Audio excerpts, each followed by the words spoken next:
ठीक है, ये ऐसे आंसर लिखोगे, आपके आंसर का कंटेंट बहुत अच्छा होगा, लेकिन फिर भी टीचर चेक नहीं करेगा। आपको क्या करना होता है, देखो बहुत सारी कॉपी वहाँ पड़ी हुई है, तो आपको क्या करना है, आपको अपना आंसर जो है वो रोकना है, उसे टीचर को अपनी कॉपी पे रोकना है, अपने आंसर्स पे रोकना है। जितना देर वो रुकेगा उतना अच्छा नंबर देगा। मेरी बात नहीं। और रोकने का तरीका है इंटरैक्टिव कॉपी बनाने का। कैसा कॉपी बनाना है? इंटरैक्टिव कॉपी कैसे बनती है? ऐसा लगे आपकी कॉपी उससे बात कर रही है, केवल लिखा नहीं हुआ है।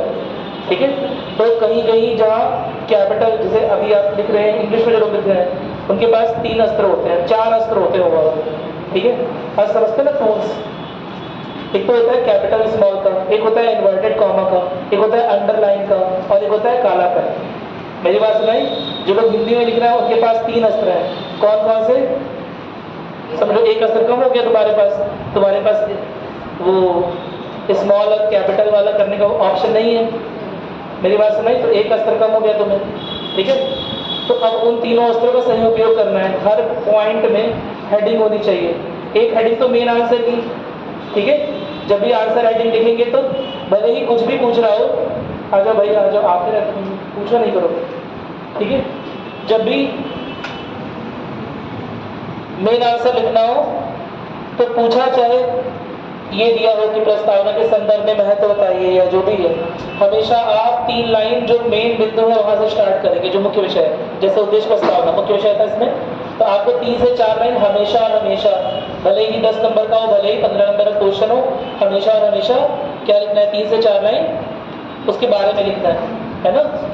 क्या मेरी बात सुने? मुख्य क्वेश्चन से इतना लिखना है, थोड़ा सा शुरुआत में एक इंट्रोडक्शन टाइप का नहीं होता है, इंट्रोडक्शन लिखना है शुरुआत में। उसके बाद आंसर की मेन बॉडी रहेगी, यानी कि जो पूछा गया उसका महत्व पूछा गया है, या क्या पूछा था क्वेश्चन में? उद्देश्य प्रस्ताव ने भारतीय संविधान के निर्माण में क्या भूमिका निभाई, है ना? तो पहले तुम 4 लाइन लिखोगे उद्देश्य प्रस्तावना के बारे में, फिर लिखोगे मेन आंसर यानी कि भूमिका निभाई के बारे में। क्या मेरी बात सुने? उद्देश्य प्रस्ताव की भूमिका संविधान प्रस्ताव के संविधान निर्माण में। ठीक है, उसके बाद वहां से मेन आंसर शुरू होगा। इसमें जितने पॉइंट्स लिखने हैं, कोई भी पॉइंट बिना हेडिंग के नहीं रहेगा। यानी आप पॉइंट नंबर 1 स्टार्ट कर रहे हो तो हेडिंग से स्टार्ट करो, हेडिंग एक लिखो। फिर जब पॉइंट नंबर 2 स्टार्ट करो फिर हेडिंग लिखो, फिर पॉइंट नंबर 3 एक हेडिंग लिखो। उसमें जो कीवर्ड्स है सारे कीवर्ड्स अंडरलाइन होने चाहिए। कीवर्ड्स क्या होते हैं समझ में आता है ना? जो इंपॉर्टेंट, उसमें अब कीवर्ड्स में सब कुछ इंपॉर्टेंट नहीं लगना चाहिए। 1 ही 2 शब्द, 3 शब्द, 4 शब्द, इससे इंपॉर्टेंट चीज नहीं होती है। ठीक है, 3 लाइन का तुमने एक बिंदु लिखा, 4 लाइन का बिंदु लिखा, उसमें जो सबसे इंपॉर्टेंट है या तो उसे अंडरलाइन करोगे या डबल कोट्स के अंदर करोगे। क्या मेरी बात समझ? डबल कॉमर्स के अंदर करोगे, कोई दिक्कत नहीं है ना? ऊपर से जो एक्सप्लेनेशन वाले क्वेश्चन होते हैं, मैं दोबारा बोलता हूँ कि इंग्लिश में ऑफ राइटिंग इस्तेमाल करिए, क्योंकि जो मुख्य परीक्षा है कहीं ना कहीं ब्रिटिश समय से की जा रही है, और वो ब्रिटिश के जो वेज है उन्हीं से प्रेरित है, कहीं ना कहीं ब्रिटिश के तौर तरीकों से प्रेरित है।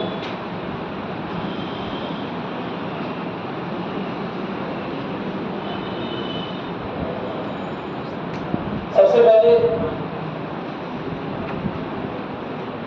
जो भी आप तय करेंगे अपने ग्रेजुएशन या बोर्ड के एग्जाम में बनाते हैं, उससे थोड़ा सा बचेंगे, है ना? आप अक्सर पॉइंट जब डालते हैं तो कुछ डिजाइन बना देते हैं, है ना? कोई भी डिजाइन हो सकती है, ये वाली कोई भी डिजाइन हो सकती है आपकी मनपसंद। ये सब करोगे नंबर चला जाएगा। समझा? वो बुजुर्ग लोग हैं जो कॉपी चेक करने वाले हैं। मेरी बात सुनिए, आपके नए नए तौर तरीकों फैशन के तरीकों से जानकार नहीं है वो कि आप कौन सा डिजाइन से बना दो। उसमें ज्यादातर लोग जो कॉपी चेक करने आए हैं वो क्या है? बुजुर्ग लोग। और बुजुर्ग लोग को क्या चाहिए होती है? इज्जत, रेस्पेक्ट। क्या मेरी बात समझ आई? पॉइंट चाहिए, आंसर तो मिलता तो पॉइंट चाहिए। समझा? तो पॉइंट हमेशा 1 2 3 करके पढ़ेगा या फिर ABCD करके पढ़ेगा। ठीक है, अब मैं क्या करता था, मैं तुम्हें बहुत सिंपल तरीका बता रहा हूँ। मेरे आंसर लिखते वक्त अगर 5 पॉइंट पूछे आपसे या 6 पॉइंट पूछे कि कृपया 6 बिंदु दें, कृपया 8 बिंदु दें, इस तरह की बात लिखी है, पहले से लिखी है। और मुझे अगर 6 बिंदु की जगह 10 बिंदु पता है तो मैं नंबरिंग लिखता था। अगर मुझे 6 बिंदु की जगह 5 ही बिंदु पता है एग्जैक्टली, तो मैं ABCD ही लिखूंगा। तो वे सरकार ऐसा ना क्यों करेंगे? हाँ, उससे क्या होती है, अगर आपको लगा है कि 6 बिंदु पूछे आपसे और आगे बस 5 ही बिंदु है। चलो ऐसे ऐसे बना सकते हो, एक ये तरीका होता है ऐसे वाला पॉइंट, समझ आएगा, सर्कल को बना के रखने वाला। लेकिन ये सब और भी कोई डिजाइन यूज नहीं होगा, क्या मेरी बात नहीं? यहाँ से ऐसे बिंदु बना के कर सकते हो, और कुछ ज़्यादा 3 दिन मत बनाओ, हल्का फुल्का कभी बना दिया कोई बात नहीं। अब लिखते वक्त एक बात का जो ये समझ आ गया ना क्या करना है। जैसे अगर 10 बिंदु पूछा है, 8 बिंदु पूछा है, अगर तुम्हें एग्जैक्टली 8 पता है तो 8 लिखोगे, अगर 8 से ज़्यादा पता है तो नंबरिंग करोगे, अगर उससे कम पता है तो या तो ABCD में अटकाओगे या फिर ऐसे डॉट डॉट बनाओगे। क्या मेरी बात समझ आ गई? इसमें कोई दिक्कत नहीं है ना किसी को? ऐसा क्यों कर रहे हैं पता चल रहा है? एक सेकंड, ऐसा क्यों कर रहे हैं पता है ना? क्योंकि तुमने उसे बार बार उसमें लिखा हुआ है 8 बिंदु 8 बिंदु, तुम्हें 7 बिंदु पता है, तुमने 1 2 3 4 5 6 7 लिख दिया, उसे दिख गया साफ साफ कि तुमने नेटवर्क लिखा है, तुम्हारे 2 नंबर वहीं पर खत्म हो गए। मेरी बात सुन रही? कोई दिक्कत तो नहीं है ना? ठीक है, तो हमेशा ऐसे डॉट लिखवाओगे। इसके अलावा ब्रिटिश वे ऑफ राइटिंग क्या होता है, अमेरिकन वे ऑफ राइटिंग क्या होता है? ब्रिटिश वे ऑफ राइटिंग कैसे होती है, जब आप पैराग्राफ लिखते हो तो ऐसे ऐसे लिखे यहाँ पर खत्म करते हो कहीं, उसके बाद यहाँ से कहीं स्टार्ट करते हो, ये थोड़ा सा स्पेस छोड़ते हो, ये गैप छोड़ते हो। अमेरिकन स्टाइल ऑफ राइटिंग की वजह से कंप्यूटर कोडिंग होती है कि यहाँ पर जहाँ पर खत्म हुआ उसके बाद दूसरी लाइन भी यहीं से स्टार्ट होगी, फिर यहाँ खत्म हुआ फिर यहीं से स्टार्ट होगी दूसरी लाइन, ऐसा नहीं लिखना है। हाँ, जहाँ खत्म हो रहा है, अगर पैराग्राफ टाइप का लिख रहा हो तो जहाँ खत्म हो रहा है उसके नीचे वाली लाइन में थोड़ा गैप होना चाहिए, एक लाइन यहाँ छोड़ दो, 1 से 2 लाइन यहाँ पर छोड़ दो और ये वाला स्पेस छोड़ दो, फिर लिखो। क्या मेरी बात समझ आ रही है? ये राइटिंग का ट्रेडिशनल तरीका बोला जाता है। हाँ, यहाँ स्टेप चेंज हो रहा है या यहाँ पर ध्यान जाता है। मेरी बात नहीं कि कुछ नई बात करने की कोशिश हो रही है, नहीं बात समझ, उस पर ध्यान देता है। अदरवाइज अगर आप ऐसे कंप्यूटर की कोडिंग की तरह लाइन लिख दोगे तो ध्यान नहीं जाएगा, फिर मिस हो जाएगा पॉइंट। ठीक है, तीसरी चौथी बात कि लिखते वक्त अपनी कॉपी को इंटरैक्टिव बनाना है। इंटरैक्टिव मतलब क्या होता है कि ज़्यादा से ज़्यादा ध्यान जाए आपकी कॉपी पर। कैसे ध्यान जाएगा? केवल बोली का आंसर लिखोगे ऐसे लाइन बाई लाइन नहीं, कुछ फ्लो चार्ट का यूज़ कर सकते हो, कुछ ट्रायंगल वायंगल बना सकते हो जहाँ पर कुछ इस्तेमाल हो रहा है उस तरह। मेरी बात, कुछ डायग्राम रेखा कुछ कर सकते हो, समझ रहे हो ना? कुछ रेखा से ही डायग्राम बना सकते हो। जैसे मान लो 3 तरह की बॉडीज हैं, समझ में आ रहा है ना? एग्जीक्यूटिव, लेजिस्लेटिव और जुडिशियरी, कार्यपालिका, विधायिका, न्यायपालिका, तीनों को अलग अलग बोले में दिखा दिया। इस तरह से ध्यान जाता है। अब ऐसे लाइन बाई लाइन लिखिए, बिल्कुल ध्यान नहीं जाएगा। आपका आंसर केवल सही नहीं होना चाहिए, जो चेक कर रहा है उसे अच्छा दिखना भी चाहिए, उसे सही दिखना भी चाहिए। मेरी बात सुन रहे हैं? क्या मेरी बात सुन रही है? और जिन लोगों की राइटिंग थोड़ी गड़बड़ है, राइटिंग सुधारने का प्रयास एकदम शुरू कर दो। मैंने कभी किसी की मेंस की कॉपी नहीं पढ़ी है ना? मेरे 1.5 साल से 2 साल से मैं विजन के साथ काम कर रहा हूँ। मेंटल कॉपी चेक करना मेन काम होता है, मेंस कॉपी जो लोग लिखते हैं एस्पिरेंट्स, तो कभी किसी की गंदी हैंडराइटिंग पढ़ी ही नहीं और सुना हो कि वो मेंस में सेलेक्ट होके चला गया। अगर आपकी राइटिंग एकदम पढ़ने होगी नहीं तो दिक्कत वाली बात है, थोड़ी बहुत चल जाता है। लेकिन अगर एकदम आपको खुद ही लग रहा है कि कई बार गलत से टोके गए कि बहुत गंदा लिख दिया, कीचड़ लिख दिया एकदम, मेरी बात सुन नहीं, तो फिर काम नहीं चल पाएगा। थोड़ा सा ठीक ठाक राइटिंग में लेजिबल होना चाहिए, लेजिबल यानी कि पढ़ने योग्य होना चाहिए, एक ही बार में आ जाए निकाल। ठीक है, ऐसा ना हो जाए कि चश्मे पे जोर देना पड़े बार बार, टीचर को बार बार चश्मा उठाना पड़ेगा, चश्मे पे जोर देना पड़ेगा, अच्छा लगेगा उसे? बोलो, तो नंबर किसके मिटेंगे, किसका नुकसान होगा? बहुत सिंपल सी बात है। तुम्हें उसमें से निकल के 2 डांटने लगेगा नहीं, ठीक है? वो क्या कर सकता है? तुमसे परेशान करोगे, बार बार चश्मा इधर उधर करने के लिए प्रेरित करोगे, तो क्या करेगा? बदला कैसे देगा वो? नंबर काट। यही होता है, यही होता है, चाहे अच्छा लगे चाहे बुरा, चाहे अच्छा आंसर हो चाहे अच्छा आंसर। समझा? तो तरीके डेवलप करो आंसर राइटिंग के। 1750 मार्क्स क्या है आंसर राइटिंग? कितने मार्क्स की है? 1750। 2025 में 1750 कितना प्रतिशत होता है? 2025 का ओवरऑल पेपर है, उसमें 1750 कितना प्रतिशत होता है? अरे कुछ लगभग बता दो, मुझे पता है तुम लोग आधे घंटे नहीं बैठे हो, मुझे पता है, लेकिन कुछ लमसम तो बता दो कभी कभी। C-SAT नहीं आना है भाई, 60 नहीं 80% लगभग, ठीक है? अरे 2000 में 1800, लगभग ऐसे निकाल लो, 2025 में 1700, तो लगभग 2000 में 1800, करीब 90% नंबर किस पे डिपेंड कर रहा है? आंसर राइटिंग पर। समझते क्यों नहीं हो बात?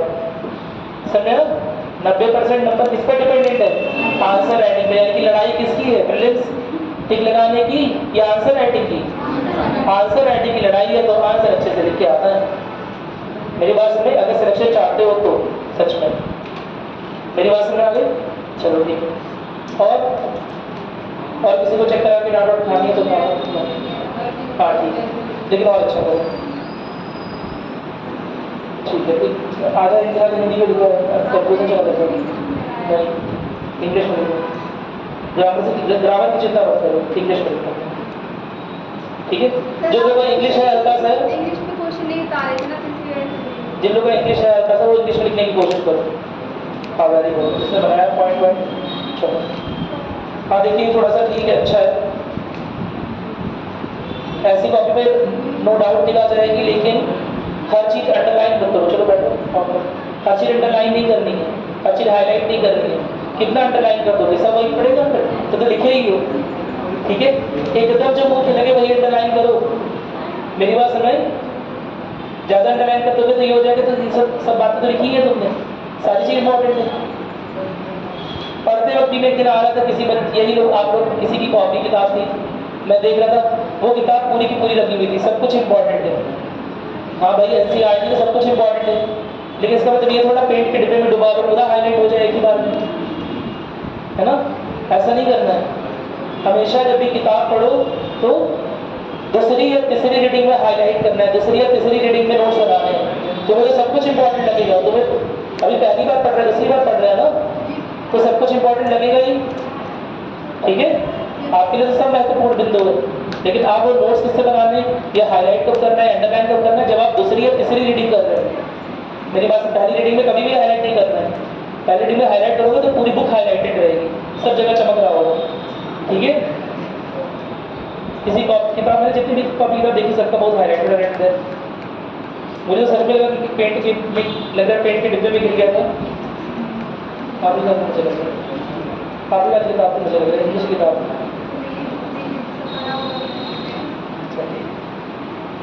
हाँ ठीक है आंसर।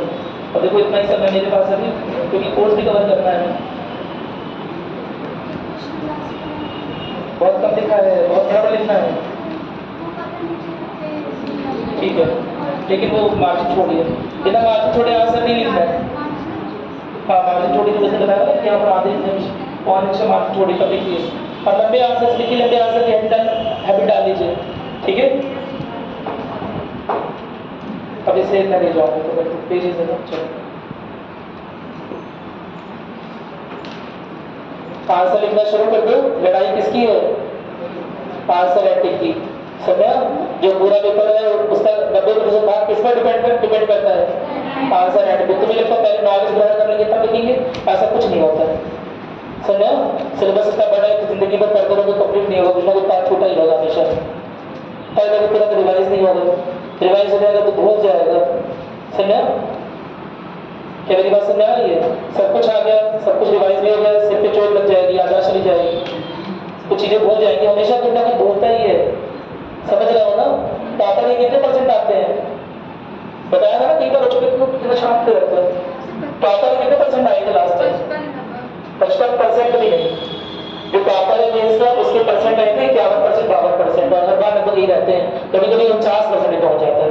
टॉपर की बात कर रहा हूँ, क्वालिफाइड की बात नहीं कर रहा हूँ, मेंस में। समझ आया? तो सोच लो। ठीक है, सबको सब कुछ नहीं पता है। प्रीलिम्स के भी सारे क्वेश्चन आपको इसका बताया था कि जो बहुत अच्छा कर लेते हैं वो 200 में कहीं 140 से 50 पहुंच सकते हैं। जो बहुत अच्छा कर ले वो भी किसी तरह से पहुंच जाते हैं 140। समझा? तो इसीलिए हमेशा फोकस उस पर करो थोड़ा सा कि जो करना है सही करना है। और आंसर राइटिंग प्रैक्टिस बहुत मजबूत होनी चाहिए, बहुत स्ट्रांग होनी चाहिए, क्योंकि आंसर राइटिंग प्रैक्टिस का ही नंबर मिलेगा, प्रीलिम्स का कोई नंबर नहीं मिलता। प्रीलिम्स से जस्ट क्वालिफाइंग पेपर। ठीक है, चलो हम लोग किस बारे में बात करेंगे? लास्ट टाइम में क्या चल रहा था पता? ऑब्जेक्टिव रिजोल्यूशन ना, तो हमने वो खत्म कर लिए।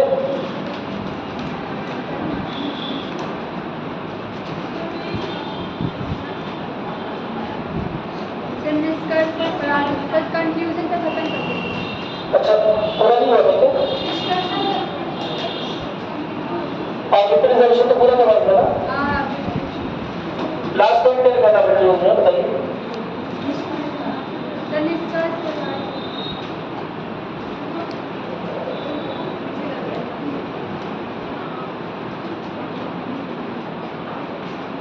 ठीक है, कुछ चीजें आपने नोट की होंगी।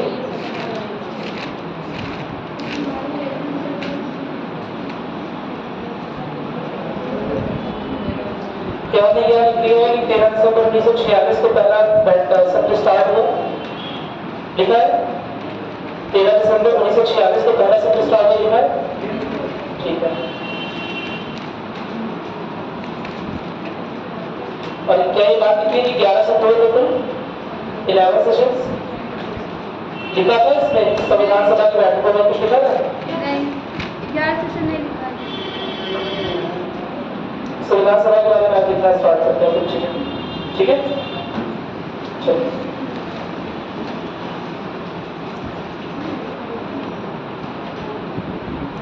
हमने पहली मीटिंग के बारे में पहली बैठक के बारे में बात कर रही थी कि 9 दिसंबर 1946 को हुआ, जिसमें अस्थायी अध्यक्ष किसे चुना गया है?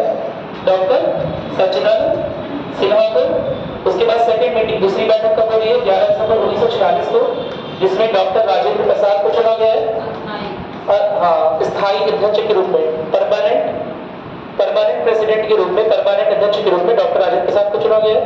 और फिर उनकी अध्यक्षता में जो पहला सत्र है वो शुरू हुआ है 13 दिसंबर 1946 को, और इस 13 दिसंबर 1946 को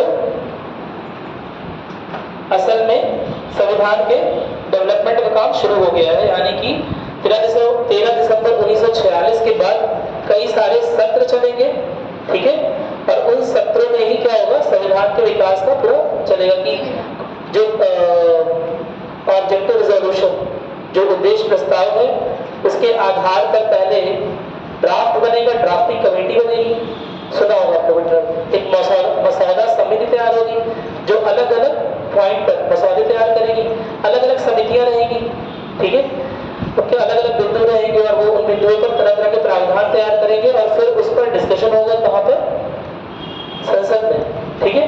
उस पर डिस्कशन होगा और उसमें अगर कुछ चीजें लोगों के समझ में नहीं आएगी, अगर असहमत होंगे ज्यादातर लोग तो उसे हटाया जाएगा, अगर सहमत होंगे तो उसे लाया जाएगा और धीरे धीरे संविधान का भाग बनता जाएगा। क्या मेरी बात समझ में? ठीक है, तो लिखना स्टार्ट करें, लिखिएगा पहला सत्र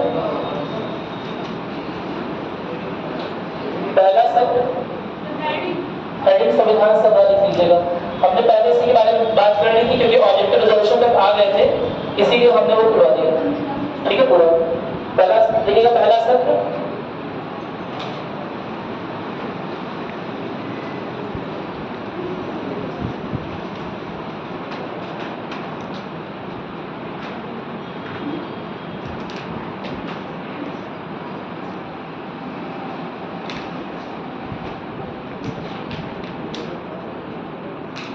दिसंबर 1946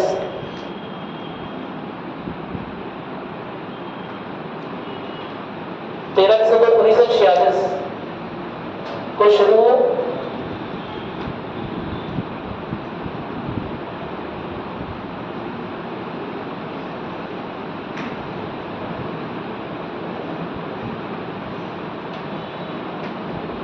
जिसमें संविधान सभा के अध्यक्ष के रूप में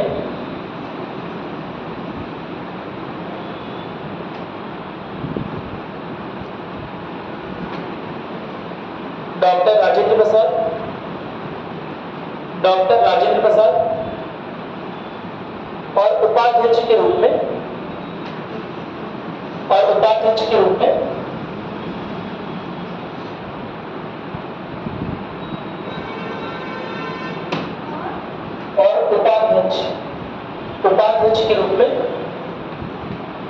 एच.सी.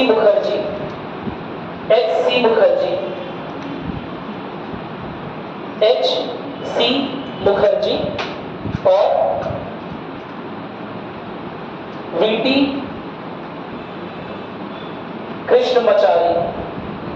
कृष्णमाचारी वीटी कृष्णमाचार्य, लिख दो यहाँ पर।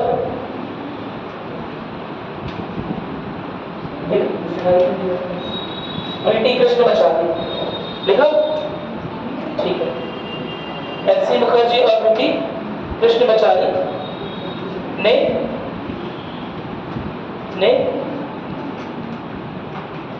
संविधान के विकास के कार्य को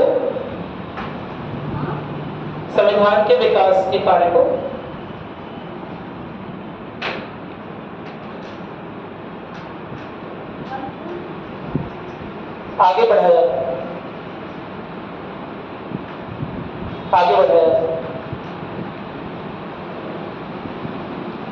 13 दिसंबर 1946 को ही कौन सा बिल पास हुआ था? पहला उद्देश्य प्रस्ताव बिल नहीं था, पहला प्रस्ताव जो पास हुआ था वो कौन सा था? उद्देश्य प्रस्ताव। किसने पास किया था? किसने प्रस्ताव दिया था? हाँ, उद्देश्य प्रस्ताव पास नहीं हुआ, 13 दिसंबर को पेश हुआ, ठीक है। जवाहरलाल नेहरू ने पेश किया और किस दिन पास हुआ है? 22 जनवरी 1947, ठीक है। तो अब 13 दिसंबर से पूरी बैठकें स्टार्ट हो गई है, मतलब बैठक नहीं बोलेंगे, सत्र स्टार्ट हो गया है। बैठक तो 9 दिसंबर और 11 दिसंबर को दोनों हो चुकी थी, पहले 2 बैठक पहले हो चुकी थी, ठीक है। चलो, अब जब सत्र स्टार्ट होगा तो ऑफकोर्स एक सत्र में, क्या एक सत्र में पूरा संविधान लिख दिया जाएगा? नहीं, तो कुल मिला के काफी समय लग गया।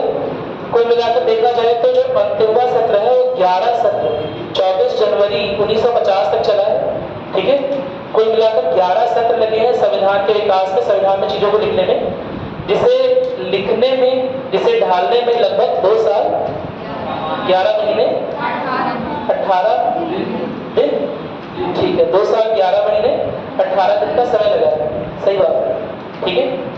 अगर कोई बैठकों की बात करें तो अगर कितने दिन बैठक हुई है, कितने दिन सत्र चल रहा है, तो कुल बैठक जो है, कुल सत्र जो है, अगर 24 जनवरी वाला भाग मिला लें तो 166 दिन, अगर वो भाग छोड़ दें तो 165 दिन। क्या मेरी बात सुन रहे हैं? यानी इतनी बार वो बैठक में बैठे हैं, यानी कि इतनी बार वो सत्र में मिले हैं, 165 बार, ठीक है। तो लिखना स्टार्ट करेंगे, छोटे छोटे पॉइंट्स हैं, यूपी पीसीएस के लिए बहुत इंपॉर्टेंट है, फ्रेंड्स के लिए। लिखना स्टार्ट करिए, देखिए संविधान बनने की अवधि में, संविधान बनने की अवधि तक में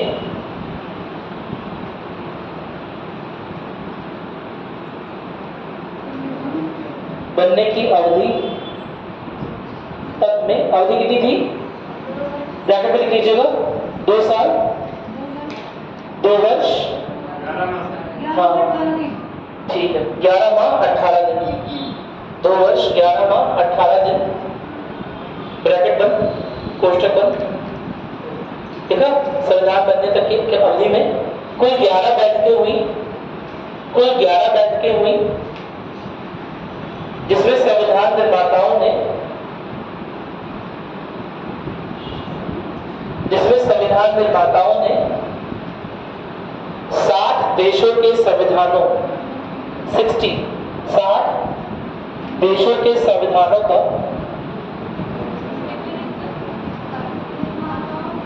संविधान निर्माताओं ने 60 है ना, 60 देशों के संविधानों का अध्ययन किया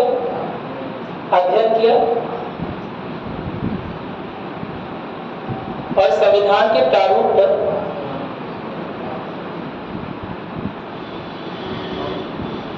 कुल 114 दिन, संविधान के प्रारूप पर कुल 114 दिन तक विचार चला।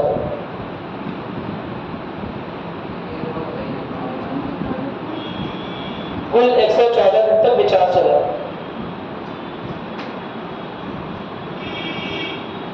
संविधान के निर्माण में, अगला लिखिएगा, संविधान के निर्माण में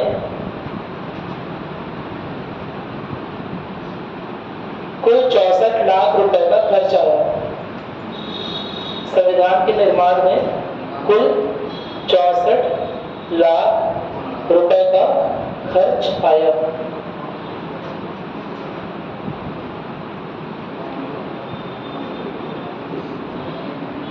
लिखिएगा, इसके आगे लिखिएगा, 26 नवंबर 1949 को, हाँ उसी के आगे देखिएगा 26 नवंबर 1949 को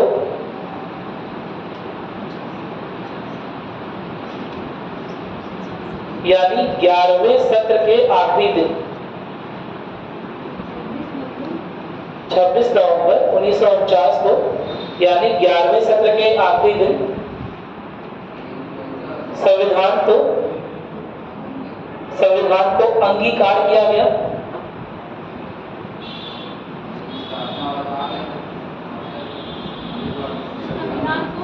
संविधान को अंगीकार यानी कि अंगीकृत कर रहे हैं, ठीक है, एकदम फाइनल रेडी है, बस साइन होना बाकी है, ठीक है। अंगीकार किया गया और इन 11 सत्रों को छोड़कर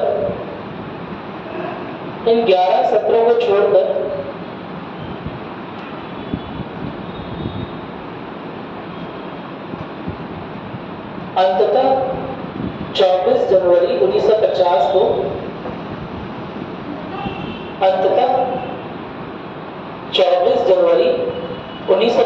को संविधान सभा के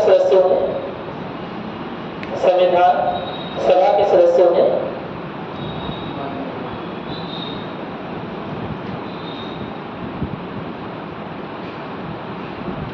हस्ताक्षर किए।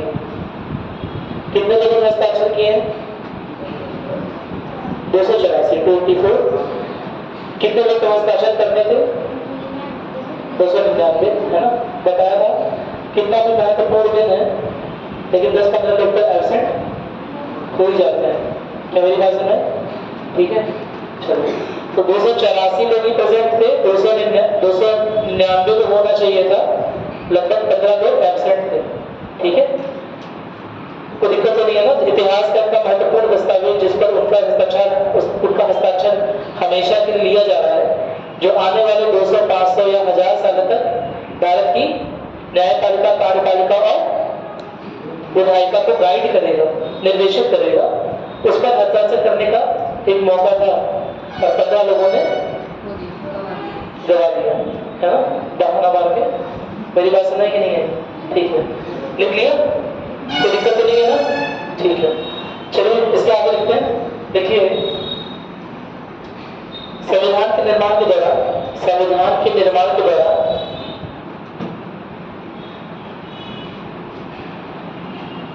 बेनेगल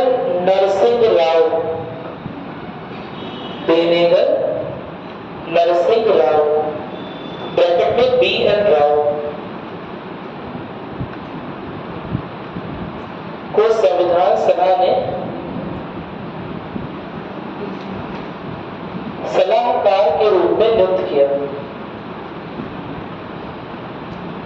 किया था, ठीक है। इनका कंफ्यूजन एकदम से अम्बेडकर जी से मत करिएगा, ठीक है। अम्बेडकर जी जो है वो प्रारूप समिति के अध्यक्ष, अभी आगे बढ़ेंगे आप, है ना। जो मुख्य मसौदा है संविधान का, क्यों बोलते हैं कि अम्बेडकर जी ने लिखा है संविधान? क्योंकि जो मुख्य मसौदा है संविधान का वो अम्बेडकर जी द्वारा लिखा गया है। जो मुख्य पार्ट है, मेन पार्ट है, उस मुख्य मसौदे का जो अलग अलग पार्ट बनेगा वो अलग अलग समितियों के पास जाएगा। उन समितियों में आपस में जो मेंबर्स रहेंगे, सदस्य रहेंगे, वो आपस में चर्चा करेंगे, सहमतियां असहमतियां होंगी, उसके बाद वो उसे एडिट करके अम्बेडकर जी के पास वापस करेंगे, जिस पर आगे चलकर संविधान सभा में डिस्कशन होगा। क्या मेरी बात समझ में आ रही है? कोई दिक्कत तो नहीं है ना? ठीक है, तो इसमें कंफ्यूज मत होइएगा, ये केवल संविधान सभा के कानूनी सलाहकार है। उस समय बहुत कानून के जानकार आदमी थे, है ना, कि जो चीज लिखी जा रही है, अभी हम संविधान की कैरेक्टरिस्टिक को देखेंगे कि बहुत सारी लीगल चीजें हैं उसमें, लेकिन ये संविधान सभा के कानूनी सलाहकार है। बेसिकली कैसे डिजाइन में बनना है ना, वो सारा का सारा काम किसने किया है? BN राव ने। जिनका पूरा नाम क्या है? बेनेगल नरसिंह राव। क्लियर ना? कोई दिक्कत तो नहीं है ना? अगला पॉइंट लिखिएगा, 26 नवंबर 1949 को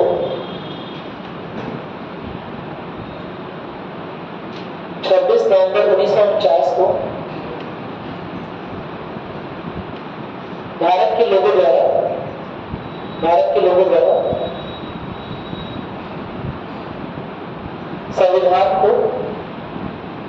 संविधान को अंगीकृत, संविधान को अंगीकृत,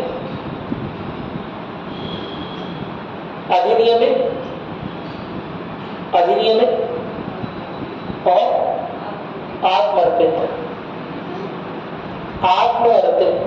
आत्मर्पित लिख लीजिए, खुद को अर्पण करना, तो आत्मर्पित, ठीक है, आत्मर्पित किया गया, आत्मर्पित किया गया और पूर्ण रूप से संविधान 26 जनवरी 1950 को लागू हुआ। पूर्ण रूप से संविधान 26 जनवरी 1950 को लागू हुआ। 1950 को लागू हुआ। लिख लिया? इंटरव्यू का एक प्रश्न, जब 26 नवंबर 1949 को संविधान बनकर तैयार हो गया था, तो लागू करने में इतना समय क्यों लगाया? जब 26 नवंबर 1949 को संविधान बनकर तैयार हो गया था, तो 26 इतना समय क्यों लगाया? 2 महीने का समय क्यों लग गया? 26 जनवरी को मतलब कौन सा केवल इसीलिए, और इतना समय क्यों लिया? मतलब किसी दिन को सेलिब्रेट करने के चक्कर में एक मान लो कि ठीक है, आप बहुत अच्छी बात करते हैं, मुझे एक चीज याद आती है आपकी बातों से। देखो सपोज अगर बाई चांस गलती से नेहरू जी ने 25 नवंबर का दिन निर्धारित किया होगा जिस दिन पूर्ण स्वराज की मांग करेंगे और झंडा आरोहित करेंगे, है ना, 1929 में, तो क्या 26 नवंबर को ऐसे 1 साल वेट करते, अगले 25 नवंबर को आने कि संविधान बनकर तैयार है तो 1 साल बाद करेंगे, क्योंकि 26 नवंबर जा चुका है, 25 नवंबर अगले 25 नवंबर में करेंगे। तो हाँ, यह बिल के चयन का कारण तो यही था, 26 जनवरी क्यों किया, ये तो बात सही है, क्योंकि सन 1929 के बाद से लाहौर का जो अधिवेशन हुआ उसके बाद से भारतीय राष्ट्रीय कांग्रेस लगातार स्वतंत्रता दिवस, दोबारा बोल रहा हूँ, काम खोल के सुन लो, स्वतंत्रता दिवस कब से मना रही थी? 26 जनवरी 1930 से। मेरी बात सुनाई? रिपब्लिक डे नहीं, गणतंत्र दिवस नहीं, स्वतंत्रता दिवस मनाना शुरू करेगा होगा। मेरी बात है कि हम अपने आप को स्वतंत्र मान रहे हैं, आज से 26 जनवरी 1930 से हम खुद को स्वतंत्र घोषित कर रहे हैं और झंडा लहराएंगे, ठीक है, और कोई गीत गाएंगे और स्पीच देंगे। क्या मेरी बात समझ आ रही है? तो 26 जनवरी 1930 से चल रहा है पूरा कार्यक्रम, लेकिन बाई चांस से डेट अगर 25 नवंबर होती तो 26 नवंबर को कंप्लीट हुआ था, अब 1 साल का वेट करते क्या कि यार अब 1 साल वेट करेंगे, 25 नवंबर चला गया हमारे हाथ से, अब अगले साल 25 नवंबर आएगा। आपका आंसर डेट के बाद ये सही है, लेकिन इतना वेट क्यों किया गया? और भी कोई बात बताएगा? क्योंकि संविधान के तुरंत बनने और तुरंत लागू होने में कुछ गैप चाहिए, लोगों को बताना पड़ेगा। कम से कम जो ब्यूरोक्रेटिक लोग हैं, जो IAS IPS अधिकारी हैं, बहुत सारे ऑफिसर्स हैं, मेरी बात सुने, उन्हें समझाना पड़ेगा कि संविधान किन लाइन्स पर, किन दर्शनों के आधार पर, किन आधारों को लेकर लिखा गया है। क्या मेरी बात क्लियर हो रही है? बहुत सारी चीजें जो है संविधान में नहीं आई थी, उनके प्रति लोगों में जागरूकता पैदा करनी पड़ेगी, अवेयरनेस जगाना पड़ेगा। लोगों में तो 2 महीने में नहीं हो पाएगा, 50 साल में नहीं हो पाया, लेकिन कम से कम जो ऑफिशियल मेंबर्स हैं, जो ऑफिस के लोग हैं, जो MP हैं, MLA हैं, जो क्रांति विधान परिषद की जो सदस्य हैं, मेरी बात सुनाई, जो ऑफिस के स्टाफ है, कम से कम उन्हीं को पता चल जाएगा। क्या मेरी बात सुनाई? तो 1.5 महीने का टाइम, 2 महीने का टाइम लगभग संविधान के जो दर्शन है, जो मेन बातें, मुख्य बातें हैं, उनके प्रचार प्रसार में लिया गया कि हमारे संविधान में ये चीजें निहित की गई हैं, अब से आपको इन चीजों का ध्यान रखना है। जैसे फॉर एग्जाम्पल, जो लोग पिछले 500 सालों से अस्पृश्यता को प्रैक्टिस कर रहे होंगे, क्या वो संविधान के लागू जब भर हो जाने से अस्पृश्यता खत्म कर लेंगे, गले लगने लगेंगे? नहीं, सोचो ना, क्या संविधान का एक नियम हमने लिख दिया और 50 सालों से हम यही कर रहे हैं? क्या मेरी बात समझ? एग्जाम सेंटर पे लिखा रहता है चिट नहीं लानी है, ठीक है, आपस में बात नहीं करनी है, तो बस लिखने भर से हो गया लागू? लिखने भर से लागू नहीं हो जाता है ना,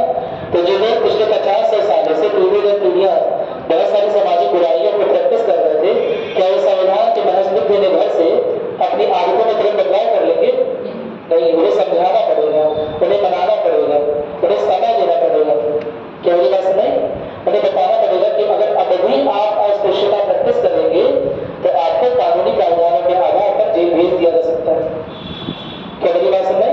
और समझाना पड़ेगा। अब जो नया संविधान लिखा जा रहा है इसमें सभी बराबर है, ठीक है, इक्वालिटी की राइट है सबके पास, कोई किसी से कम किसी भी आधार पर नहीं है, समझ रहे हो?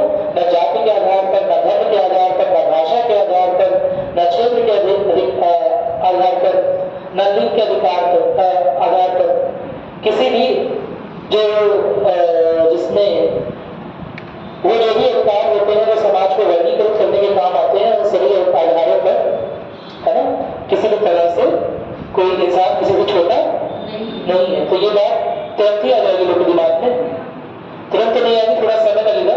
स्पेशली सब लोगों को तो नहीं समझाना, सब लोग धीरे समझेंगे, वो तो अवेयरनेस चलेगा ही, लेकिन उन लोगों को समझाएं जो क्रांति विधान परिषदों में बैठे हुए हैं, जो मंत्री बने हुए हैं, जो एमएलए बने हुए, उन्हें तो पता होना चाहिए ना कि कौन सा संविधान बना है, उसमें क्या क्या चीजें हैं।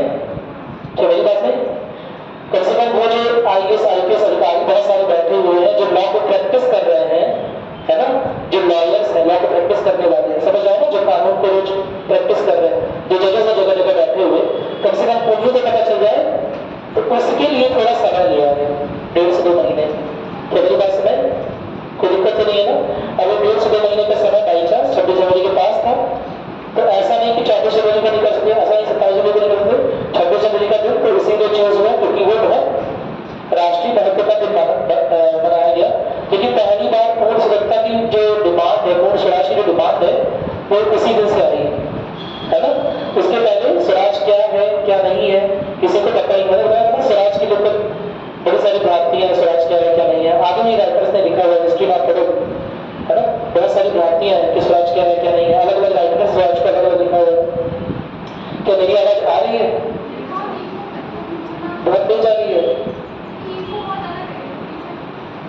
थोड़ा सा आगे बैठ जाइए, मैं तो ये बोलूंगा, है ना,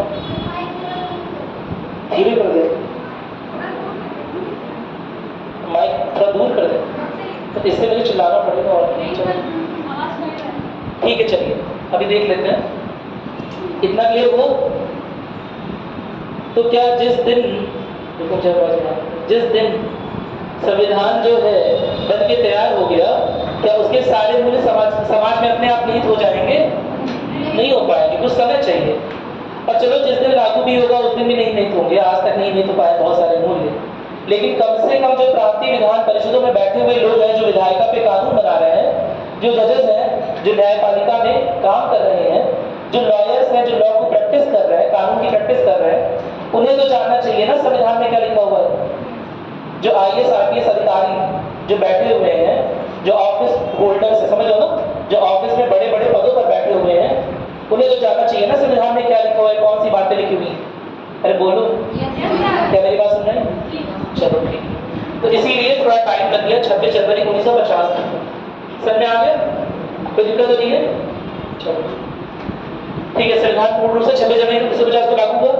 26 जनवरी के दिन के महत्व लिख लीजिए, वहां पर ब्रैकेट में लिखिए, लिखिए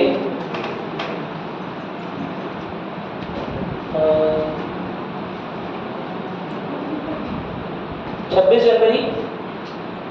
जनवरी का दिन के दिन का चुनाव अपने आप नजदीक कर लेगा। 26 जनवरी के दिन का चुनाव इसलिए किया गया, 26 जनवरी के दिन का चुनाव इसलिए किया गया क्योंकि कांग्रेस ने दिसंबर 1929 के अपने लाहौर अधिवेशन में भारतीय राष्ट्रीय कांग्रेस ने, है ना,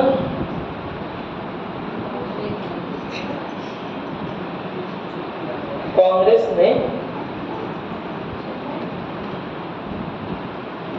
लाहौर अधिवेशन 1929, लाहौर अधिवेशन 1929 के समय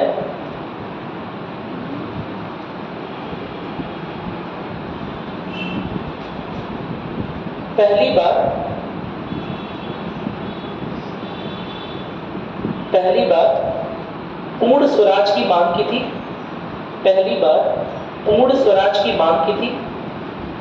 और 26 जनवरी 1930 को पहला स्वतंत्रता दिवस मनाने की घोषणा की थी।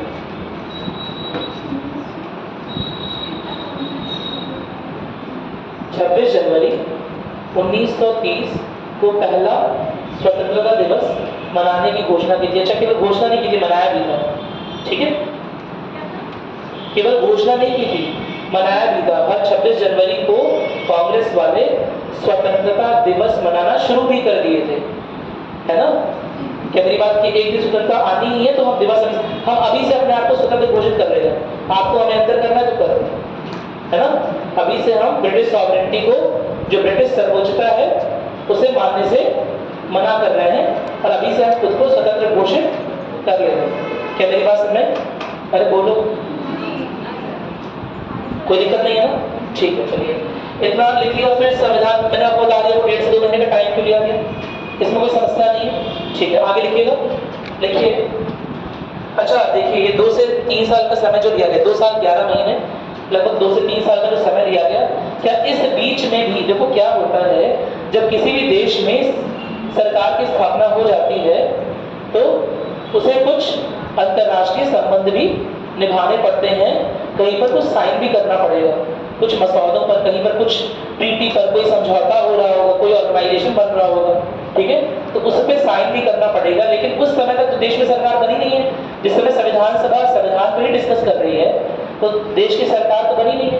तो एक अंतरिम सरकार के रूप में संविधान सभा ने भी एक्ट किया हुआ है, यानी कि संविधान सभा उस समय की अंतरिम सरकार जैसे काम कर रही थी। और विश्व पटल पे अगर कोई समझौता हो रहा है, कोई संधि हो रही है जहां भारत को साइन करना है, तो उसके कौन बिहाफ पर, भारत की सरकार के जगह पर कौन साइन करेगा? संविधान सभा साइन करेगी। क्या मेरी बात सुन रहे? तो उसी लिए लिखा हुआ है यहाँ पर संविधान के निर्माण, लिखोगे आगे, संविधान के निर्माण और आम कानूनों को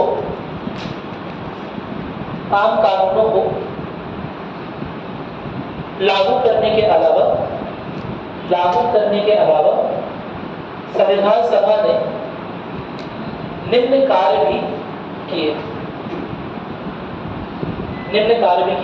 2 साल 11 महीने 18 दिन तक जब भारत में कोई भी सरकार नहीं है तो सरकार का सारा काम कौन देख रहा होगा? कोई भी एक्ट, छोटे मोटे एक्ट कौन पास कर रहा होगा? संविधान सभा। कोई भी चीज किसके कहने पर आएगी? संविधान सभा के कहने पर आएगी, है ना? क्या अरे भाई 2-3 साल का समय लगाना, 3 साल का बजट कौन पास करेगा? संविधान सभा की, वहां ब्रिटिश से पास हो रहा है। मेरी बात समझ? 3 साल तक गवर्नमेंट चल रहा होगा, जो ऑफिस होल्डर्स हैं उन्हें पैसे जा रहे होंगे, उन्हें सैलरी जा रही होगी, कुछ डेवलपमेंट या कुछ विकास का छोटा मोटा काम चल रहा होगा, सड़कें बन रही होंगी, कहीं नालियां बन रही होंगी, कहीं गड्ढे खुद रहे होंगे, कुछ भी हो रहा होगा, मेरी बात में। लेकिन वो सारे काम के लिए क्या चाहिए? पैसा। और बिना बजट के पैसा आ जाएगा क्या? नहीं आएगा। क्या मेरी बात समझ? चलो लिखोगे। अब इसमें एक चीज लिखी हुई है, संविधान सभा ने मई 1949 में राष्ट्रमंडल में भारत की सदस्यता का सत्यापन किया। राष्ट्रमंडल कहते हैं, पहली बात, राष्ट्रमंडल उन देशों का समूह है जो कभी किसी समय पर ब्रिटिश उपनिवेशवाद का हिस्सा थे, ब्रिटिश कॉलोनीज थे। क्या मेरी बात सुनाई? उपनिवेश समझते हो? सुना तो होगा, नहीं सुना? लिख तो लेते हो ना? ठीक है, लिख लेते हो बिल्कुल, क्योंकि ये हिस्ट्री का पार्ट है, इसमें जाएंगे तो फिर हमारा क्वालिटी पीछे छूट जाएगा। ठीक है, लिखो जल्दी से। देखो, संविधान सभा ने मई 1949 में राष्ट्रमंडल में भारत की सदस्यता का सत्यापन किया। जब भी किसी ग्लोबल यानी कि वैश्विक प्लेटफॉर्म पर, ठीक है, जब भी किसी वैश्विक प्लेटफॉर्म पर अगर हमारा कोई प्रतिनिधि गया है, ठीक है, और उससे वहां के जो उस प्लेटफॉर्म पर बातें हो रही हैं, उसे समझ आ रहा है कि हाँ हम इसके अनुसार कानून या इसके अनुसार दायरे प्रावधान बना सकते हैं, तो जब वो वहां पर साइन करके आ रहा है उसे बोलते हैं साइनिंग। हस्ताक्षर करना। और जब वो साइन कर दिया ना, उसके बाद से हर चीज लागू नहीं हो गई, क्योंकि जैसे समझ लो, बहुत सिंपल सी भाषा बता दें, जैसे संयुक्त राष्ट्र गठन हुआ है ना, तो संयुक्त राष्ट्र का जो गठन हो रहा होगा, लेटर सपोज भारत की ओर से, वैसे उसने भारत की ओर से कोई गया था, लेकिन लेटर सपोज भारत की ओर से कोई गया, ठीक है। अब भारत के जो भी व्यक्ति गया, भारत का जो भी प्रतिनिधि गया, वहां के जो भी कानून है, संयुक्त राष्ट्र की जो भी बातें वो समझा और वहां पर साइन कर दिया और बोल कर आया है कि इस कानून के बारे में हम अपने संसद में चर्चा करेंगे, अपने लोगों से, अपनी सरकार से बात करेंगे। क्या मेरी बात नहीं? केवल किसी प्लेटफॉर्म पर साइन करने से हम उसके मेंबर नहीं बन जाते हैं। ये पूरी प्रक्रिया 2 पार्ट में होती है। जैसे किसी बड़ी ऑर्गेनाइजेशन का हिस्सा बनना है, जैसे मान लो WTO, वर्ल्ड ट्रेड ऑर्गेनाइजेशन, विश्व व्यापार संगठन, उसका हिस्सा बनना है, तो पहले हमारे प्रतिनिधि जाएगा, उनकी बातों को समझेगा, वहां साइन करके आएगा, ठीक है, हम आपसे सहमत है। लेकिन महज उसके साइन कर देने से भारत उसका भाग नहीं बन जाएगा। वो प्रावधान वहां से लाएगा, यहाँ के संसद में डिस्कशन होगा। मेरी बात सुनाई? भारत लोकतांत्रिक देश है ना, किसी एक के सहमति से, किसी एक के साइन से पूरा देश चलने लगेगा क्या? नहीं, भले वो पीएम ही क्यों ना हो, वहां बोल के आए हैं कि हम आपका पार्ट बन जाएंगे, आप ये फॉर्मेशन स्टार्ट करिए और आपके संघ का भाग बनेंगे। लेकिन जो इसके प्रावधान है वो यहाँ पर लाए जाएंगे, यहाँ के पार्लियामेंट में डिस्कस किए जाएंगे और उसके बाद उसका क्या होगा? रैटिफिकेशन, जिसे बोलते हैं सत्यापन, ठीक है, इंग्लिश में बोलते हैं रैटिफिकेशन, ठीक है, रैटिफिकेशन। तो सन 1949 में संविधान सभा ने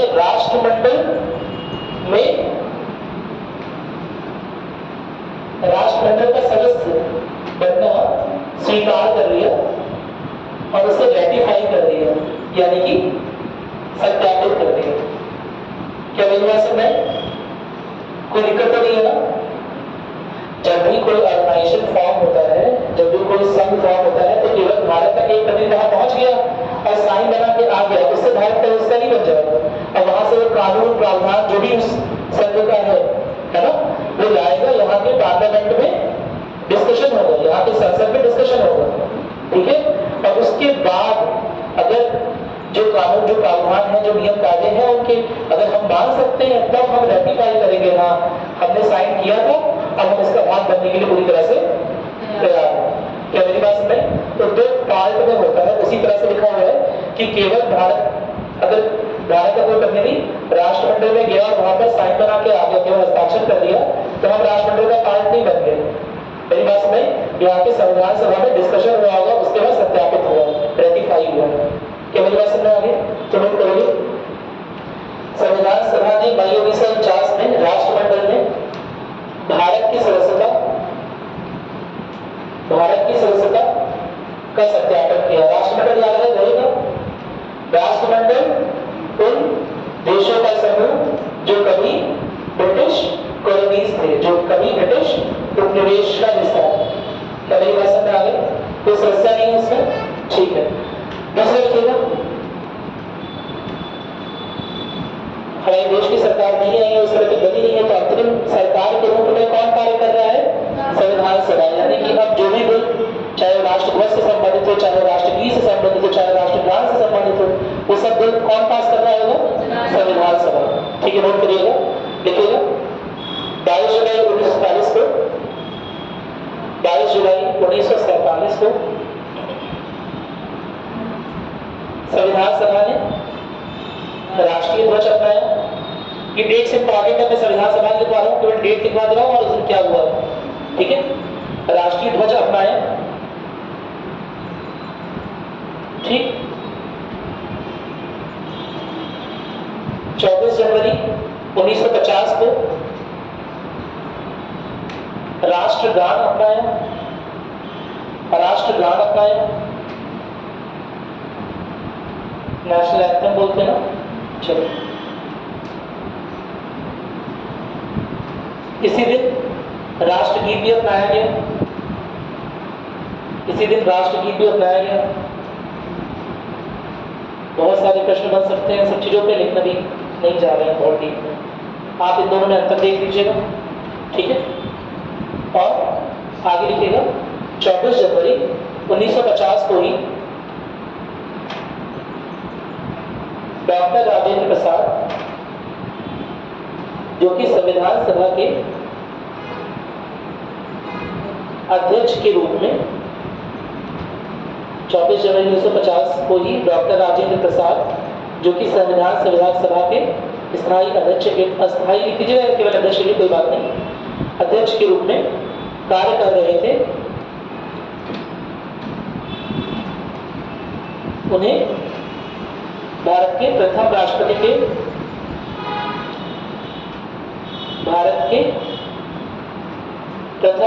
के रूप में चुना गया। भारत के प्रथम राष्ट्रपति के रूप में चुना गया। ठीक है, ये वन लाइनर बहुत बहुत इंपॉर्टेंट है। ठीक है, पीसीएस में जो फैक्ट वाले क्वेश्चन आते हैं वो समझ लो इसी में से आ जाते हैं, डेट वेट से। उसमें 24 जनवरी, 25 जनवरी, 22 जनवरी, 26 जनवरी करके कंफ्यूज कर देगा। 26 जनवरी को वाला कंफ्यूज करेगा पक्का कि डॉक्टर राजेंद्र प्रसाद को कब प्रेसिडेंट बनाया गया। तो कब बनाया गया? 26 जनवरी को, 24 जनवरी को? 24 जनवरी को संविधान सभा ने अप्रूव कर दिया। क्या मेरी बात सुन? और कोई दिक्कत नहीं है ना? एक बार पढ़ लो उसे फिर आगे बढ़े। हाँ, मैं कुछ बोलने जा रहा था। क्या अंतर होता है राष्ट्रगान और राष्ट्रगीत में? राष्ट्रगान हाँ, राष्ट्रगान ये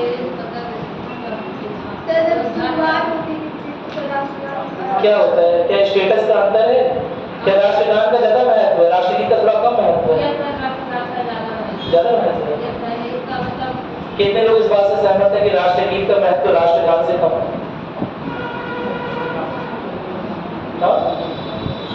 हम तो ये मानते हैं, हमारे मानने से नहीं होता ना। मेरी बात सुने, राष्ट्रगीत का महत्व है राष्ट्रगान का? राष्ट्रगान का दोनों का महत्व बराबर है, दोनों का लीगल स्टेटस बराबर है, लेकिन राष्ट्रगान एक गाना चुनना था। मेरी बात सुने, जिसमें पहली बात हमारी सारी विविधता के बारे में बात हो जाए, तो वो जो लिखा हुआ है ना, पूरा सुना आप लोगों ने? गीत सुना ही होगा, वंदे मातरम होगा नहीं था। तो राष्ट्रगान की बात कर रहा हूँ। राष्ट्रगान नहीं बता आपको पता है? मतलब क्या मन में इतनी इज्जत है कि मतलब इसलिए वो बता नहीं पा रहे हैं? पता है? पता है? किसने लिखा है? रविन्द्रनाथ टैगोर ने कितने देशों के राष्ट्रगान लिखे हुए? बांग्लादेश के राष्ट्रगान क्या नाम है? बांग्लादेश के राष्ट्रगान क्या नाम है? आवाज। कौन अभी जो तुम्हारा बोल रहे हैं? अरे वो मंजलिका वाला गाना है, वो तो रविन्द्रनाथ टैगोर ने लिखा हुआ है।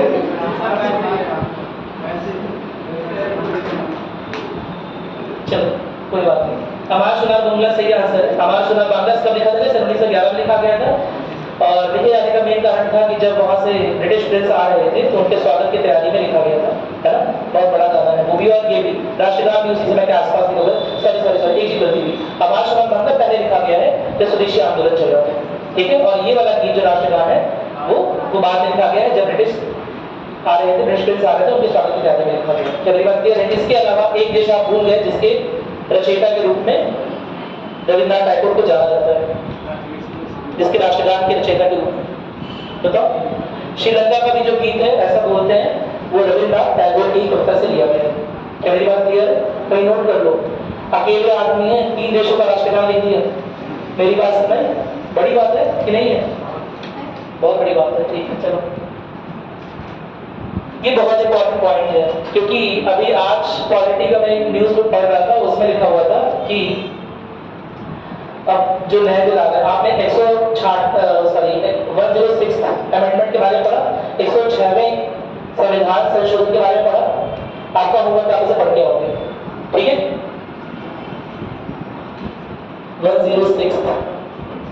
106वां संविधान संशोधन क्या है? ठीक है, अभी लागू नहीं हुआ है, लेकिन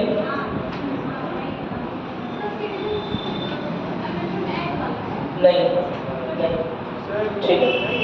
महिलाओं की जो उपस्थिति है उसे बढ़ाने के लिए महिला आरक्षण के बारे में है। कहाँ पर? संसद। क्या पास हुआ, लागू नहीं हुआ। अरे उसके चुनाव का मतलब आप लोग अभी चुनाव हुआ ही नहीं दोबारा तो से। असल में क्या होगा, पहले जो सेंसस आएगा, जनगणना होगी, 2021 की जनगणना हुई नहीं और ये चुनाव पहले हो गया। अगर 2021 की जनगणना हो गई होती तो ये बिल जो है पास हो चुका है, महिलाओं को 1/3 आरक्षण मिल गया होता। अभी महिलाओं की स्थिति जो संख्या है वो कितनी है पार्लियामेंट में? नहीं है। कितना परसेंट है ये बताओ? कितना? 14%, 15% के आसपास है। क्या मेरी बात सुनाई? 14%, 15% के आसपास है। उसमें टीएमसी एक सुना होगा आप लोगों ने, तृणमूल कांग्रेस, उसमें सबसे ज्यादा महिला प्रतिनिधि 38% के लगभग और बाकी सब में कम है।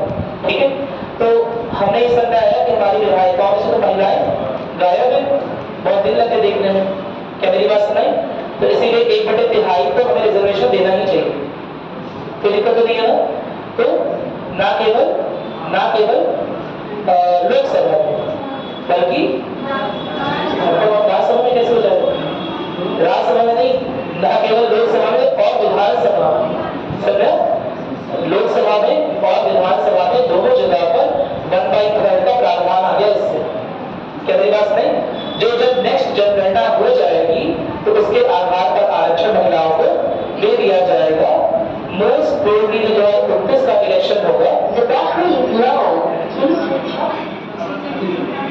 जहां तक उम्मीद है जो 2029 का इलेक्शन होगा उसमें इस तरह का आरक्षण लागू हो चुका होगा। क्या मेरी बात समझ आ गई? नोट करना स्टार्ट करो। संविधान सभा में कुल महिलाओं की संख्या कितनी थी? संविधान सभा में कुल महिलाओं की संख्या 15 थी। नाम लिखोगे सबके? नहीं, हर नाम तो 4 के नाम लिखो बस। हाँ, संविधान सभा में कुल महिलाओं की संख्या कितनी थी? 15 थी। ठीक है, नहीं आप लिखो, जो मैं बता रहा हूँ तो लिखो। आप जो पढ़ के आओ मत बताओ। 15 इसमें यूपी में कितनी? यूपी बात करेंगे, यूपी वाले बात करेंगे, परेशान मत। ठीक है, अभी ओवरऑल संविधान सभा में कितना था? 15। और उनके नाम जो मुख्य नाम है वो लिखो। देखो, विजय लक्ष्मी पंडित, मुख्य नाम लिखो विजय लक्ष्मी पंडित।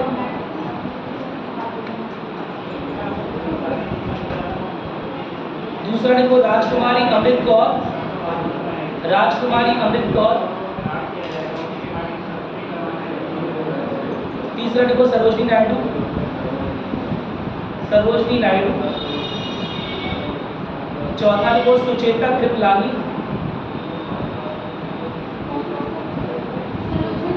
सरोजनी नायडू। उसके बाद सुचेता कृपलानी।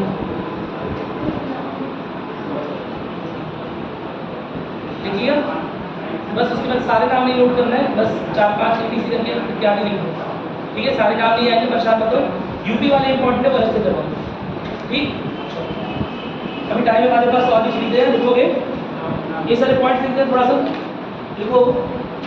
ये तो पता ही है तुम्हें कि एक तरह से अप्रमुख चुनाव हुआ, ये तो लिखा बता चुका हूँ ना। जो संविधान सभा में जो भी सदस्य पहुंचे हैं उनका कैबिनेट मिशन की सिफारिश के अनुसार प्रांतीय विधान परिषदों से अप्रत्यक्ष रूप से चुनाव होकर आए। क्या मेरी बात समझ? कोई दिक्कत तो नहीं है इसमें? ये तो लिखवा दिया, ये भी लिखवा दिया, ये भी लिखवा दिया। लिखोगे? अगला लिखोगे। देखो, संविधान सभा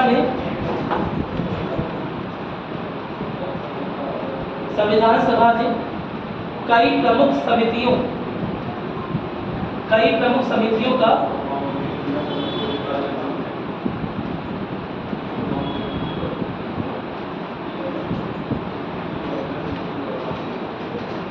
गठन किया।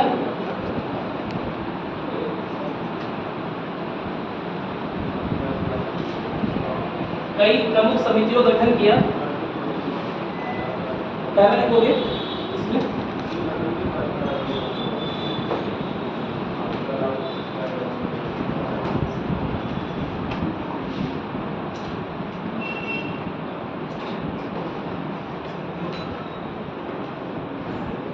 देखो, मैं आपको एक ओवरऑल व्यू दे रहा हूँ कि मेनली जवाहरलाल नेहरू, अम्बेडकर, डॉक्टर राजेंद्र प्रसाद और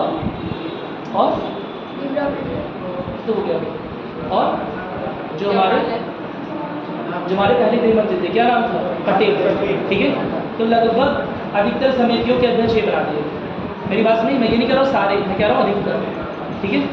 तो मैं वो पूरी लिस्ट दे दूँगा आपको, आज आपके ग्रुप में फॉरवर्ड करूँगा कि कौन समिति के हेड कौन थे। एकदम फैक्चुअल क्वेश्चन है, कभी कभी आता है, बहुत रेयर, लेकिन आपको सब रटना पड़ेगा, याद करना पड़ेगा, ठीक है। एक दो लिख लेते, लिखो लिखो लिखो। केंद्रीय संविधान समिति के अध्यक्ष, केंद्रीय संविधान समिति के अध्यक्ष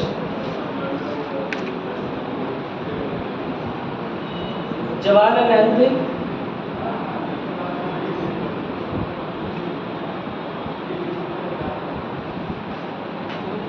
देखो, मौलिक अधिकारों कॉमा अल्पसंख्यकों, मौलिक अधिकारों कॉमा अल्पसंख्यकों, माइनॉरिटीज है ना, कॉमा आदिवासियों अल्पसंख्यकों, कॉमा आदिवासियों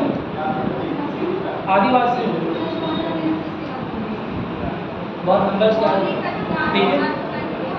आदिवासियों और बहिष्कृत का छोड़ दो, दो चार है ना, लिख लेना और बहिष्कृत क्षेत्रों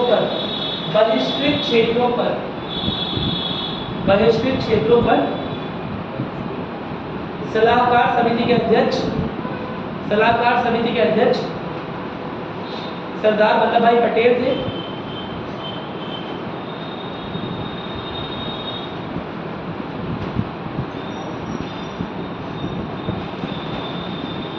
इस समिति की दो उप समितियां थी। इस समिति की दो उप समितियां थी।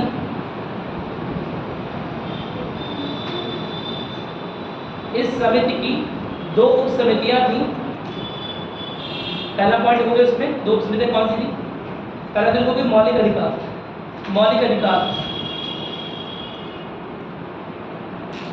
मौलिक अधिकारों के बारे में उप समिति थी। उसके अध्यक्ष कौन थे? जेबी कृपलानी,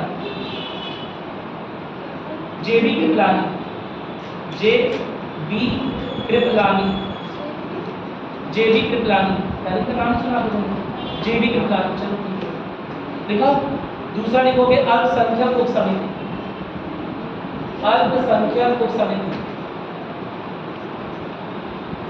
लिखोगे एच.सी. मुखर्जी, समझ आया? एक बड़ी समिति थी अल्पसंख्यक की, आदिवासियों की, मौलिक अधिकारों की, ठीक है। इस पर इसके पूरे अध्यक्ष कौन है? हाँ, वल्लभ भाई पटेल, ठीक है। अब इसके अंदर दो उप समितियां हैं, एक मौलिक अधिकार वाली जिसके अध्यक्ष कौन है? जेबी कृपलानी, और दूसरी अल्पसंख्यक उप समिति जिसके अध्यक्ष कौन है? चलो ठीक है, लिखो इसके आगे, लिखो 29 अगस्त 1947 को संविधान के स्वरूप 29 अगस्त 1947 को संविधान के स्वरूप और संरचना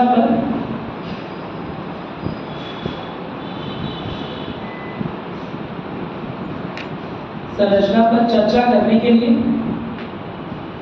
और निर्णय लेने के लिए डॉक्टर अंबेडकर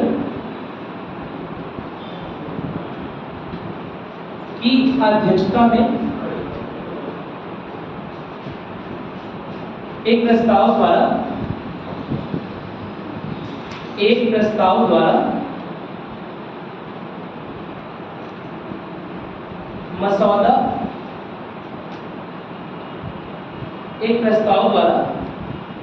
मसौदा समिति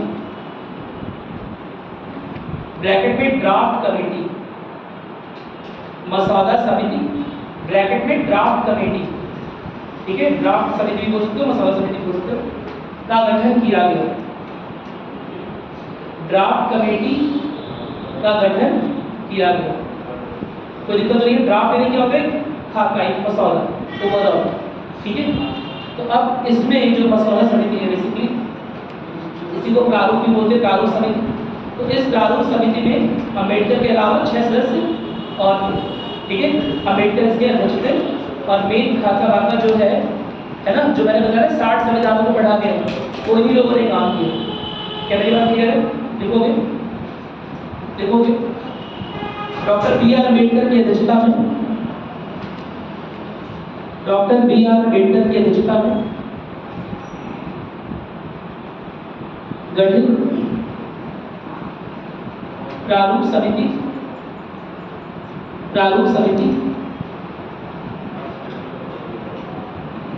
के 6 अन्य सदस्य थे, के 6 अन्य सदस्य थे।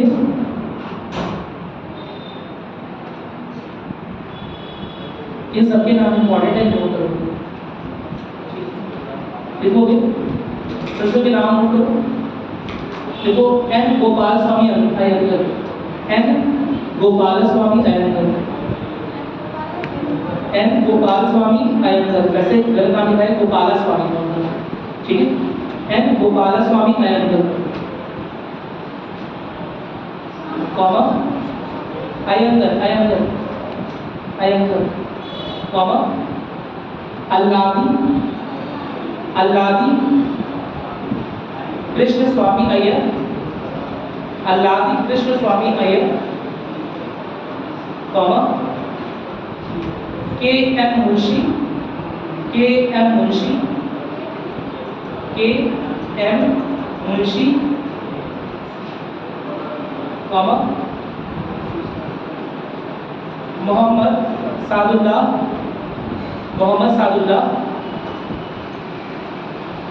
कॉमा बी एल मित्रा,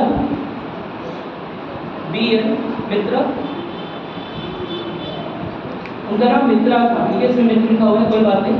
बी एल मित्रा और डीपी खेतान,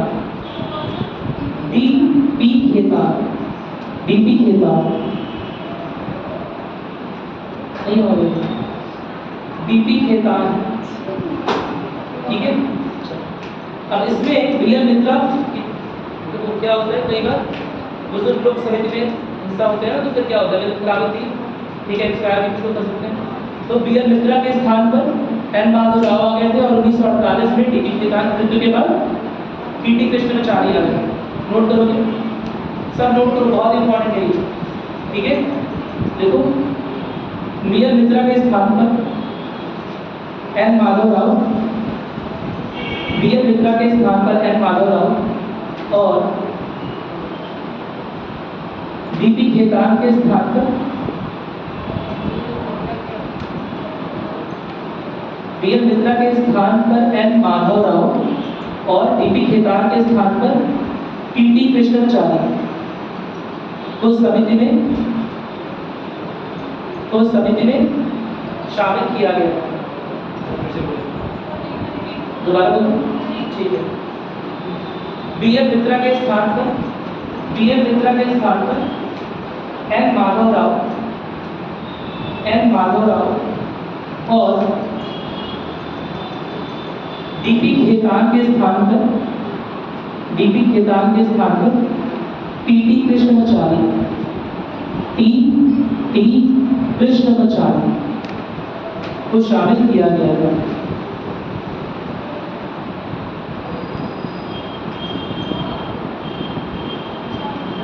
कृष्णाचार्य को शामिल किया गया था। देखो मैंने तुम्हें क्या बताया था कि जो कानूनी सलाहकार थे वो कौन थे, बी एन राव, ठीक है। तो जो पहला मसौदा उनकी पहला जो ड्राफ्ट बना वो बी एन राव की अध्यक्षता में बना और उसे निर्देशित किया था बी आर अम्बेडकर। कोई दिक्कत नहीं है, पहला जो मसौदा था वो बी एन राव के अध्यक्षता में बना, पहला ड्राफ्ट है और उसे निर्देशित किसने किया था, बी आर अम्बेडकर, ठीक है। अभी वही लिख रहा है, देखो पहला मसौदा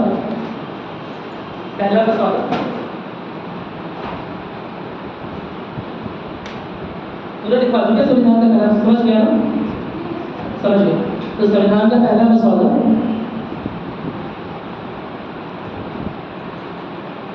सलाहकार बी.एन. राव, सलाहकार बी.एन. राव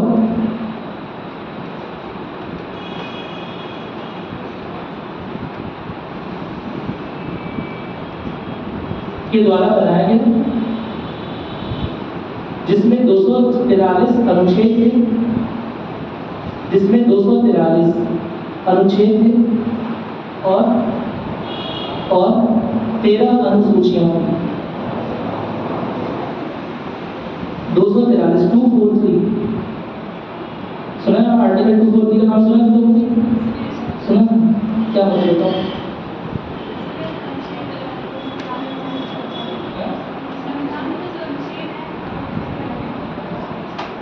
इसी की सारी बात करें सर, कुछ याद नहीं रखा बच्चों, कोई बात नहीं, सुनने तो सारी चीज़ों को। 13 अनुसूचियां लिखी बात, देखो कैसे बात, 13 अनुसूचियां, ठीक है। ये पहला ड्राफ्ट है, हम पहले ड्राफ्ट की बात कर रहे हैं, हम संविधान की बात नहीं कर रहे, ठीक है। चलो इसके आगे हो गए संविधान सभा में कुल 3 वाचन हुए हैं, 3 वाचन है, 3 बार डिस्कशन हो गया पूरा, ठीक है। 3 वाचन हुए हैं। प्रथम वाचन डैश करके लिखोगे डेट, प्रथम वाचन 4 नवंबर से 9 नवंबर 1948, 4 नवंबर से 9 नवंबर 1948। द्वितीय वाचन 15 नवंबर 1948 से, द्वितीय वाचन डैश करके लिखो 15 नवंबर 1948 से 17 अक्टूबर 1949।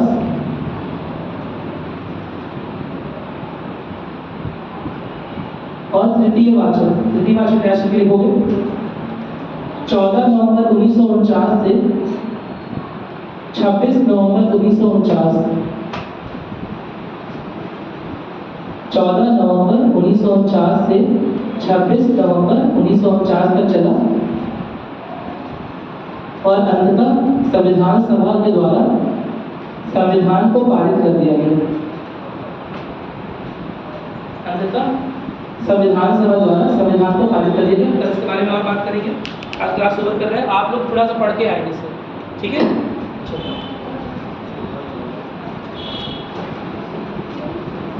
जिन लोगों ने आंसर राइटिंग स्टार्ट नहीं की, स्टार्ट कर दो, वहीं शुरू कर दो। आंसर राइटिंग से ही नंबर मिलेगा।